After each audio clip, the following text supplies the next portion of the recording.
ശശിധരൻ കർത്തയ്ക്കും അദ്ദേഹത്തിൻ്റെ ഭാര്യ ജയ എസ് കർത്തയ്ക്കും മകൻ ശരൺ എസ് കർത്തയ്ക്കും പിന്നാലെ നമ്മുടെ മുൻ മുഖ്യമന്ത്രി അഥവാ ഇപ്പോഴത്തെ പ്രതിപക്ഷ നേതാവ്, മുൻ കേരള ചക്രവർത്തി സഖാവ് പിണറായി വിജയൻ്റെ പൊന്നോമന മകൾ ടി വീണ അഥവാ തൈക്കണ്ടിയിൽ വീണ എൻഫോഴ്സ്മെൻറ്റുകാരുടെ മുമ്പാകെ ചോദ്യം ചെയ്യലിന് ഹാജരായി.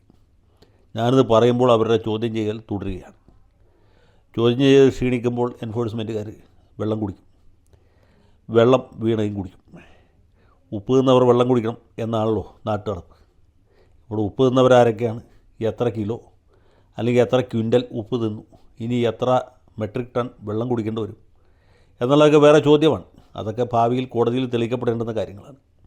ഏതായാലും വീണ സഖാവ് വീഴ്ച കൂടാതെ എൻഫോഴ്സ്മെൻറ്റുകാരുടെ ചോദ്യം ചെയ്യലിന് വിധേയയായിരിക്കണം. അപ്പോൾ ഇത് സത്യത്തിൽ സന്തോഷകരമായിട്ടുള്ളൊരു വാർത്തയേ അല്ല. എൻഫോഴ്സ്മെൻറ്റിൻ്റെ പടി വരെ അവരുടെ ഭർത്താവും മുൻ മരാമത്ത് മന്ത്രിയുമായ നമ്മുടെ മുഹമ്മദ് റിയാസ് അനുഗമിച്ചു.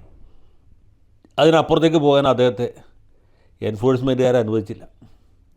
ചോദ്യം ചെയ്യൽ അവസാനിക്കുന്നവരെ കാത്തിരിക്കാനായിട്ട് സഖാവിന് ക്ഷമയും ഉണ്ടായില്ല.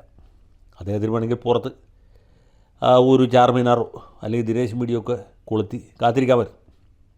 അല്ലെങ്കിൽ അടുത്ത മുറുക്കാൻകടയിൽ പോയിട്ട് ഒരു നാരങ്ങ വെള്ളം, ഐസിടാത്ത നാരങ്ങ വെള്ളം കുടിച്ച് വന്ന് കാത്തിരിക്കാറ്. പക്ഷേ പുള്ളി എന്ന് വെച്ചാൽ വീണയെ അവിടെ ആക്കിയിട്ട് വിപ്ലവ പ്രവർത്തനത്തിന് പോയി. കൃത്യമായിട്ട് പറഞ്ഞാൽ കഴിഞ്ഞതിൻ്റെ മുമ്പത്തെ ആഴ്ച അന്തരിച്ച സിനിമാ നടൻ സലീം കുമാറിൻ്റെ സന്തു ബന്ധുക്കളെ കണ്ട് ആശ്വസിപ്പിക്കാനായിട്ട് പുള്ളി വടക്കം പറവൂർക്ക് പോയി. എറണാകുളത്തു നിന്ന് അത്ര അധികം ദൂരമൊന്നുമില്ല പറവൂർക്ക്. നമ്മുടെ മുഖ്യമന്ത്രി വി ഡി സതീശൻ്റെ മണ്ഡലത്തിലാണ് ഇദ്ദേഹത്തിൻ്റെ വീട്. അപ്പോൾ സലീം കുമാറിൻ്റെ വീട്ടിൽ ചെന്നു. അദ്ദേഹത്തിൻ്റെ ഭാര്യയും സന്തപ്ത കുടുംബാംഗങ്ങളെയും ഒക്കെ ആശ്വസിപ്പിച്ചു. അത് ഫോട്ടോ ഫേസ്ബുക്കിൽ ഇടുകയും ചെയ്തു. ഞാനിതാ സലീം കുമാറിൻ്റെ വീട്ടിൽ പോയി അദ്ദേഹത്തിൻ്റെ ബന്ധുമിത്രാദികളെ എല്ലാവരെയും ആശ്വസിപ്പിച്ചു എന്ന്. സത്യത്തിൽ ഇദ്ദേഹം ചെയ്യുന്നത് ഒരു പരിഹാരക്രിയയും കൂടിയാണ്. കാരണം ഈ സലീം കുമാർ മരിച്ചപ്പോൾ മുതൽക്ക് അല്ലെങ്കിൽ മരിക്കുന്നതിന് തൊട്ട് മുമ്പ് മുതൽക്ക് അദ്ദേഹത്തിന് നേരെ വലിയ സൈബർ ബുള്ളിയിങ് നടക്കുന്നു. സലീം കുമാർ കോൺഗ്രസ്സുകാരനാണ്. അദ്ദേഹം വി ഡി സതീശനെ പരസ്യമായിട്ട് പിന്തുണച്ച ആളാണ്. പിണറായിയെയും പിണറായി സർക്കാരിനെയും വലിച്ചു കീറി വലിയ പ്രസംഗങ്ങൾ നടത്തിയ ആളാണ്. ആ പ്രസംഗങ്ങളൊക്കെ സാമൂഹ്യ മാധ്യമത്തിൽ വലിയ തരംഗം സൃഷ്ടിച്ചാണ്. അപ്പോൾ അതുകൊണ്ട് തന്നെ സലീം കുമാർ മരിച്ചപ്പോൾ CPMകാർ സന്തോഷിച്ചു, DYFIക്കാർ സന്തോഷിച്ചു. സന്തോഷം കൊണ്ട് എനിക്ക് ഇരിക്കാൻ വയ്യേ എന്ന് പറഞ്ഞ അവസ്ഥയിലായിരുന്നു. അവരുടെ സന്തോഷം ഇങ്ങനെ ഫേസ്ബുക്കിൽ നിറഞ്ഞ് കവിഞ്ഞ് തുളുമ്പി പോയിക്കൊണ്ടിരിക്കുക. അപ്പോഴാണ് സഖാവ് മുഹമ്മദ് റിയാസ്, അദ്ദേഹം ഈ അഖില ലോക വിപ്ലവ സംഘടനയുടെ ആഗോള പ്രസിഡൻ്റായിരുന്ന ആളാണ് മന്ത്രിയാവുന്നതിന് മുമ്പ്. അപ്പോൾ അദ്ദേഹം തന്നെ സലീം കുമാറിൻ്റെ വീട്ടിൽ പോയി ഈ ബന്ധുക്കളെ ആശ്വസിപ്പിക്കുന്നു. ഇപ്പോൾ ഇത് രണ്ടും പുള്ളി തന്നെ ചെയ്യും. ഒരു സമയത്ത് ഇദ്ദേഹത്തിൻ്റെ കീഴിലുള്ള ഭൂതഗണങ്ങൾ സലീം കുമാറിനെ ആക്ഷേപിച്ച് പോസ്റ്റിടും.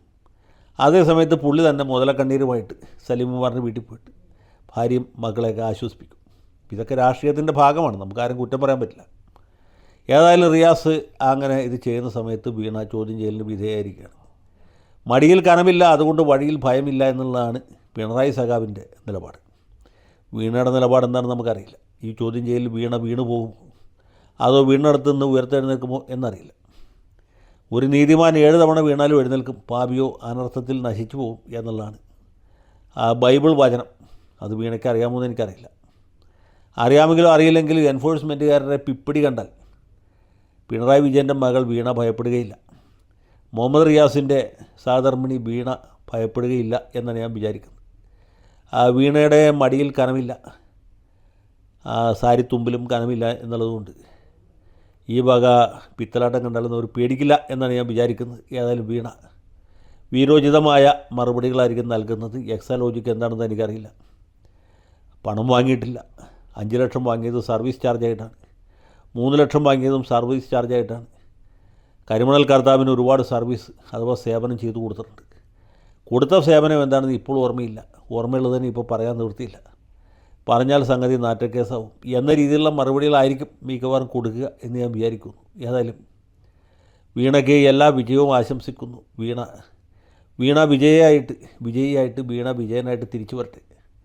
എൻഫോഴ്സ്മെൻറ്റുകാരെ പേടിച്ച് തോറ്റോടിയ വീണയായിട്ട് തിരിച്ചു വരാതിരിക്കട്ടെ എന്നാണ് എൻ്റെ ആശംസയും എൻ്റെ പ്രാർത്ഥനയും. ഇത്തവണ ഏതായാലും ഡിവൈഎഫ്ഐക്കാരോ എസ് എഫ് ഐക്കാരോ തൊഴിലില്ലാത്ത ചെറുപ്പക്കാരോ ആരും തന്നെ എൻഫോഴ്സ്മെൻറ്റിന് നേരെ ചൂടുകട്ട എറിയുകയോ ചാണകം വാരി എറിയുകയോ ഒന്നും ചെയ്തില്ല. വധശ്രമവും ഉണ്ടായില്ല. അതുകൊണ്ട് പോലീസുകാർക്ക് യാതൊരു ജോലിയും ഉണ്ടായില്ല. മാത്രമല്ല പിണറായിയുടെ പോലീസല്ലല്ലോ, ഇപ്പോൾ വി ഡി സതീശൻ്റെ പോലീസാണ്. അടിയടി പൂരം പൊടിയേരി കഞ്ഞിയായിരിക്കും. മജിസ്ട്രേറ്റുമാരാണെങ്കിലും വലിയ ഉത്സാഹത്തിലാണ്. ഏത് ഡിവൈഎഫ്ഐക്കാരന് കിട്ടിയാലും അപ്പം തന്നെ റിമാൻഡ് ചെയ്യും. പിന്നെ പൊതുമുതൽ തല്ലിപ്പൊളിച്ചതിന് സംഖ്യ കെട്ടിവെക്കാതെ അവർക്ക് ജാമ്യവും കൊടുക്കുകയില്ല. പാർട്ടിക്കാർ ഇവർക്ക് വേണ്ടി പാട്ടപ്പിരിവ് നടത്തേണ്ട അവസ്ഥയിലേക്കാണ് കാര്യങ്ങൾ പോകുന്നത്. അതുകൊണ്ട് ഇപ്പോൾ ഡിവൈഎഫ്ഐക്കാർ എസ് എഫ് ഐക്കാരൊക്കെ നല്ല കുട്ടികളായി. എൻഫോഴ്സ്മെൻറ്റുകാരുടെ ഭരണകൂട ഭീകരതയ്ക്കെതിരായിട്ട് ചെറുത്ത് നിൽക്കാനായിട്ട് ഇവിടെ ആരുമില്ല. ആകെ ഉണ്ടാകേണ്ടിയിരുന്ന ആൾ റിയാസാണ്. പുള്ളിയാണെങ്കിൽ സലീം കുമാറിൻ്റെ സന്തപ്ത കുടുംബാംഗങ്ങളെ ആശ്വസിപ്പിക്കാനായിട്ട് പറവൂർക്കും പോയി. ഇതാണ് കാരണവന്മാർ പറയുന്നത് ആൾ വില കല്ല് വില എന്നുള്ളത്. വീണയ്ക്ക് ഒരു വിലയുള്ള കാലം ഉണ്ടായിരുന്നു.